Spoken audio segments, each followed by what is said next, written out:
Today we're talking all about this. It's a wide conversion lens for the Fuji X100 VI. So I'm going to test it out, see if it's any good, and get some shots. So how exactly does this thing work? Well, let me show you. You take your X100 VI and remove anything that you have attached to the front. That will expose this. There's a thread that goes around the lens right here, and that's what we're going to use to attach our wide converter. And it just screws on the front. Now first I wanted to talk about the build quality of this thing. It's excellent. It's a full metal construction. I've got the Mark II version of this and it's nice and compact. It feels like something Leica might make, and I love the look of it on my camera. I did get the wrong color however, but that's just because these are a little bit hard to find right now, so I'll take whatever color I can get. Once it's screwed onto the front of the camera, it looks pretty cool, I think. It does make it almost double the thickness that it normally is, but it's still quite nicely balanced. It doesn't feel too front heavy in my hand, and realistically, once it's around your neck, you don't really notice that much of a difference. It's not horrendously heavy, but it is just a nice solid construction. What's pretty cool about the Mark II version is that it has a little magnet, so when you screw it on, the camera automatically detects that it is attached, and it's in a wide conversion mode right now. Now I'm going to be honest with you, at first I didn't really like the idea of this. The whole point of having the X100 series is that it's super compact and it's a fixed lens. So what's the point in essentially buying an additional lens for this camera body?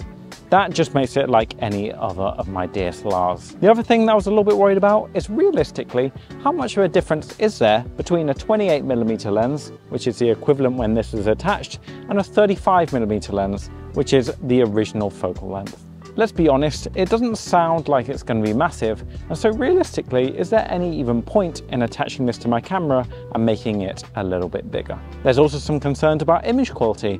The original lens on this is really high quality and super sharp, but if I attach this on the front, is that going to affect how good the photos look? There's only one way to find out really, so let's go and test this out. The first place I took this was a little town called Deal on the English coast. Perfect for getting some shots, even if the skies looked a little bit stormy.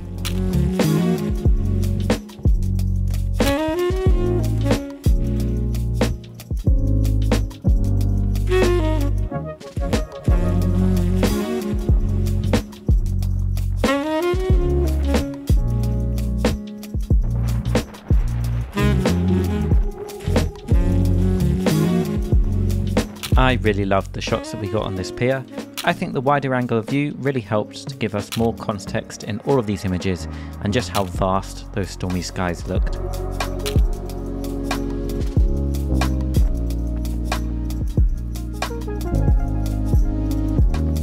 All of the images in this video are straight out of camera with no editing, using Fujifilm Superior Extra 400 film simulation, which you can find in my previous video.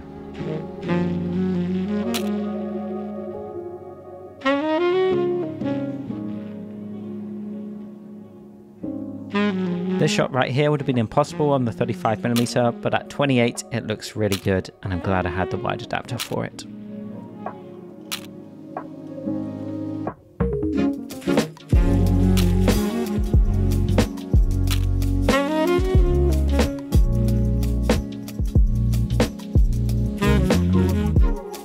After lunch, we went round the other side of the beach and found all of these boats that were on shore, which made for some great pictures. I love some of these images, and I think the wider angle really makes them shine.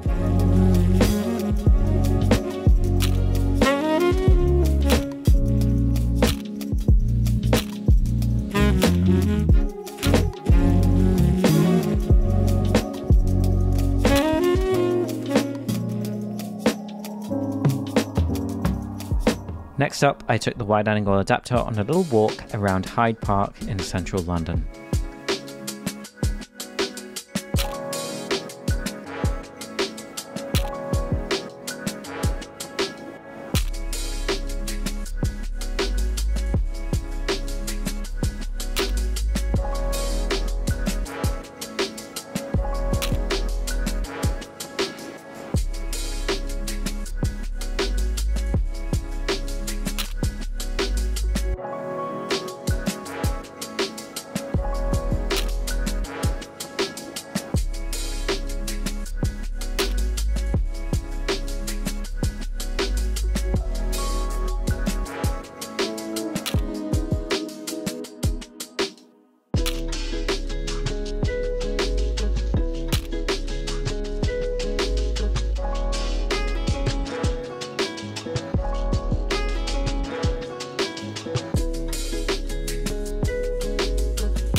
I thought I'd give you a little crop of this image here, just to show you that the image quality isn't degraded.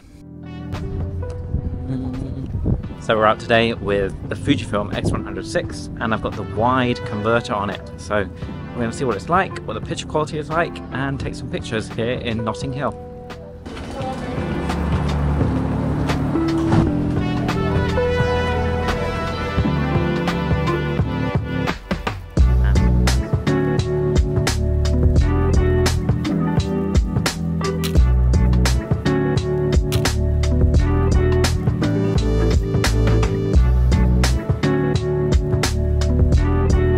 Shots like these, where the wide angle really shines, getting the full context of the background makes for an amazing image. Oh my goodness.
Seeing where the wide converter will come really in handy to get the building.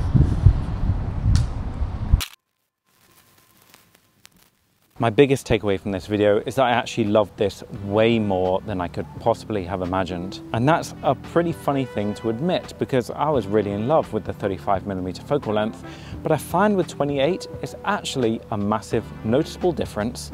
And I really like how much extra context you can get in an image, and it gives a real good sense of the environment. 28mm seems to be surprisingly good for almost everything. I still managed to get some nice portraits from it, but I also got some great landscape shots.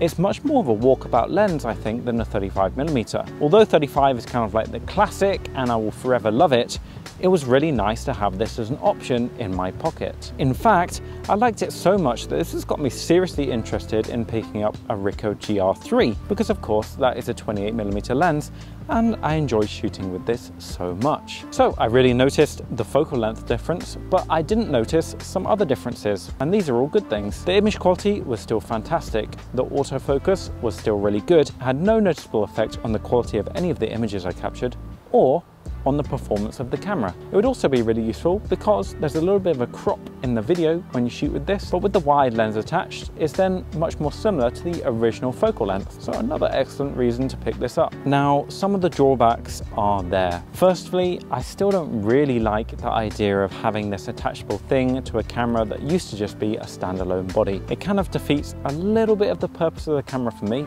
but because I loved it so much, I can kind of get past that. The other thing is the availability. This was quite hard to find, and obviously I had to pick up the different color just so I could get a copy of it, but it was pretty reasonably priced on the second-hand market. Finally, the size thing is pretty annoying. This is pretty chunky. It's significantly chunkier than if you didn't have it attached. And I guess it's not that much bigger than when I have the lens hood attached, but it does mean it's a little bit more difficult to fit in a pocket. You don't really notice it when you're walking around, when you have it attached to something or hanging over your shoulder on the strap, but it is definitely less anonymous when you're holding this. It looks like a proper camera now, whereas before you could kind of get away with it being a casual point and shoot street shooting camera. But finally, what I think this really boils down to is if you're spending so much money on this camera body or on any of the X100 series, why would you not spend a little bit extra on this brilliant little lens here, which will give you a slightly different option of using and shooting with this camera. Kind of a no-brainer to try and expand this system if you've already invested in it. And that's exactly what I did, and I'm I'm really happy with the results. So there you go. That was my video all about the wide-angle lens converter for the Fuji X100 line. If you have any questions, please leave them in the comments below and I'll get back to you. I upload here on YouTube every single week on a Sunday. So if you like videos like this or videos about photography in general or adventure, please consider subscribing to the channel and I'll see you next week.